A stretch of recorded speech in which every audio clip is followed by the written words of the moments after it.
Miracy. I'm Ridgely Goldsboro, and you're listening to Making It. I run a business called the Partner Attraction Formula, and we help you attract great partners to your business. When I was a kid, I had a very difficult childhood. My great-grandfather was a dude named Theodore Hamilton Lastly, who started a couple of bottling operations for a little shop called Coca-Cola, as a result of which I grew up surrounded by enormous wealth. And it was terrible. It was nothing but control freaks. You do this, you get this, you don't do this, you get nothing. We're going to cut you off unless you toe the line and do what you're supposed to do. And I flat out wanted nothing more than to get away from it all as fast as I possibly could. My grandmother, who was the matriarch of the Coca-Cola fortune, did not approve of my dad because he was NQOCD. That stands for not quite our class, dear. And as a result of that, meddled in the affairs of my mother and father to the point where they got divorced. My mother, aided by the vast fortune of my grandmother, took me and my two brothers and left and went 3,000 miles away to Europe, where I grew up. I didn't see my dad for 2 years and spent 8 years in and out of courtrooms with legal battles for custody until finally my dad said, "This is killing everybody. I'm not doing this anymore." And he quit. So we were protected under the money umbrella of my grandmother, but in a very difficult situation for the overwhelming majority of my childhood, all the way up to my final year of high school when I came back to the United States.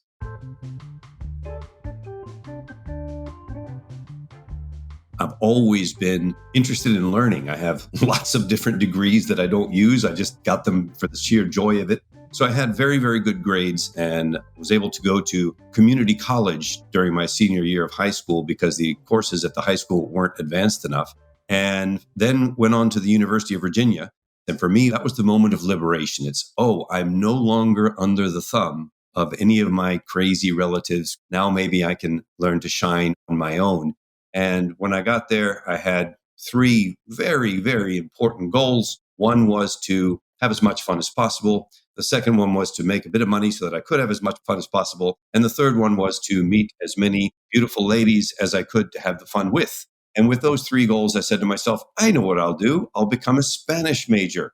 I speak Spanish better than most of the teachers. This is a great idea. And I can coast through the whole thing, except that the head of the Spanish department, he pulled me aside one day and he said, Ridgely, guess what? You're not going to coast through my department. If you want to stay in the Spanish department, you are going to take courses that are in keeping with your skill set and your knowledge level. And I suddenly became the youngest undergraduate student in the graduate Spanish program in the history of the University of Virginia, literally 3 to 4 years younger than everybody else in the program, arguing with well-known poets about the meaning of their own poetry, getting stuck in my own arrogant head, but at least having a good time and learning the intricacies of literature in a foreign language.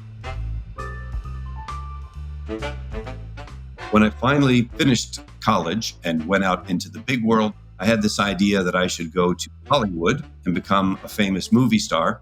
Arrived in Los Angeles, realized that they did not need me. That was a shocking revelation to me. There were other people who were actually more talented and more committed than I was. And so I started my first company in telecommunications and worked a lot.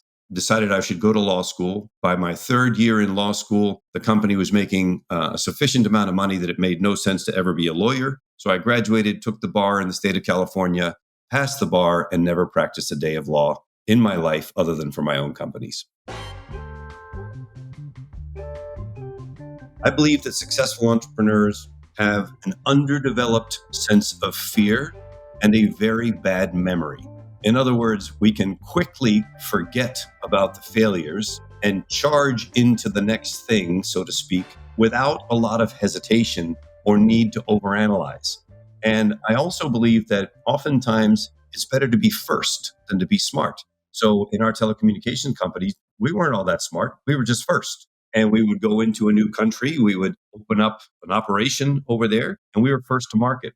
And one of the biggest advantages over my entrepreneurial career has been the ability to see something before others see it and then jump in and find the resources, look around. I built a big, big network I'm a ginormous believer in masterminds, masterminding, and always networking.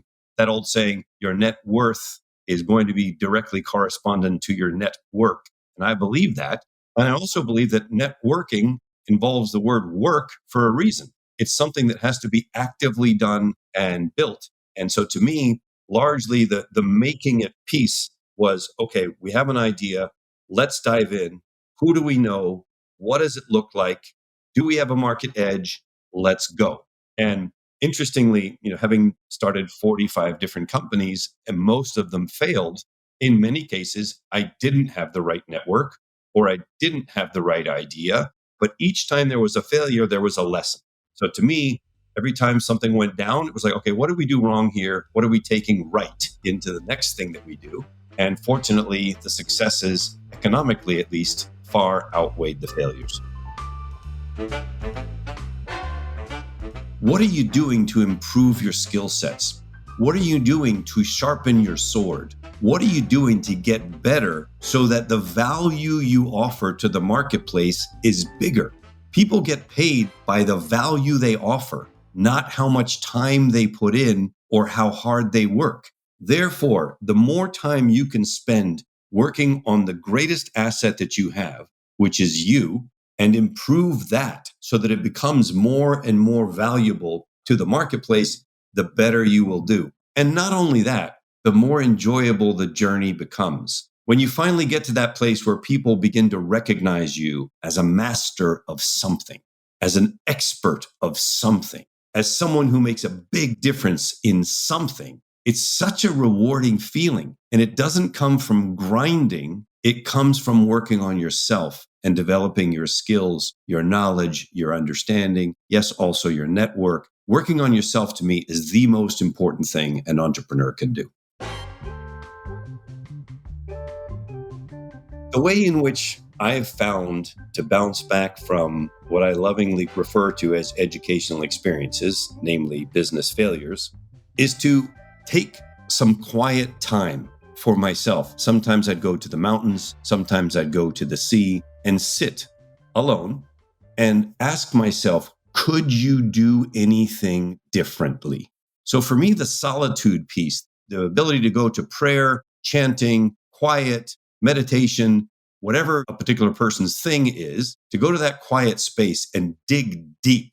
Are you willing to do it again? Can you give it another go? The mental side, the mindset piece of, yes, you can, I think is the biggest differentiator for the entrepreneur. Because the entrepreneur is not necessarily afraid of failure in the short term. Hey, that's part of it. I'd rather fail really fast. Every time we put out a new product into the marketplace, I'm already making the assumption that our first marketing efforts, so to speak, are not the ones that are going to work. Therefore, how fast can I fail, figure out what doesn't work, and then tweak, optimize, adjust, etc., till we get a hold of what does work and then make it a lot bigger. I have a list called the Life's Too Short list. And it simply means if you're on that list, life is too short to work with you. So I try to find like-minded people who really do want to make a difference in the world, who have a good work ethic, who have a good sense of themselves such that they are going to do the right thing, even if it costs them, and then avoid working with those who don't.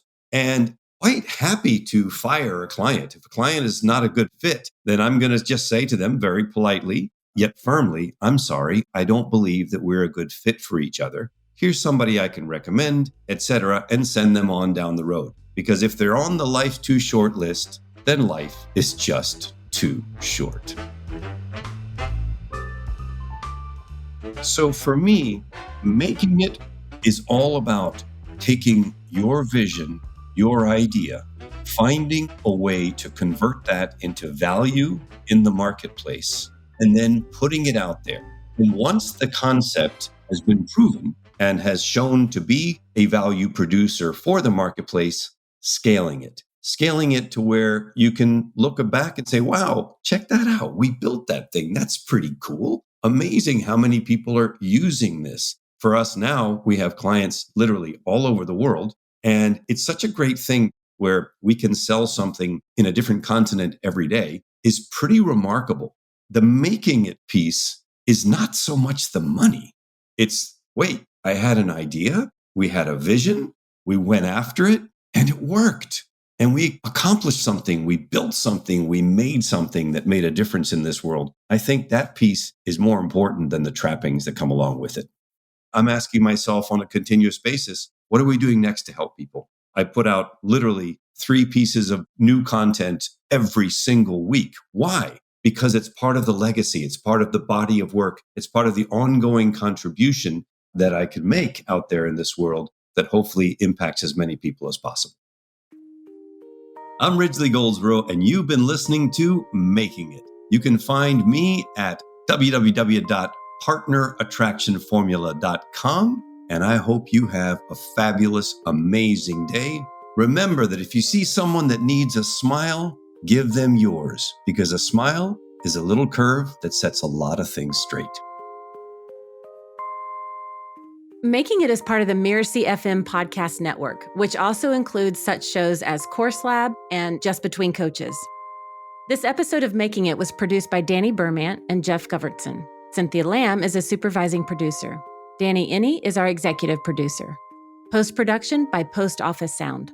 So you catch the great episodes that are coming up on Making It, go ahead and follow us on Apple Podcasts, Spotify, or wherever you're listening right now. And if you like the show, please leave us a starred review. It's the best way to help us get these ideas to more people. Thank you, and we'll see you next time.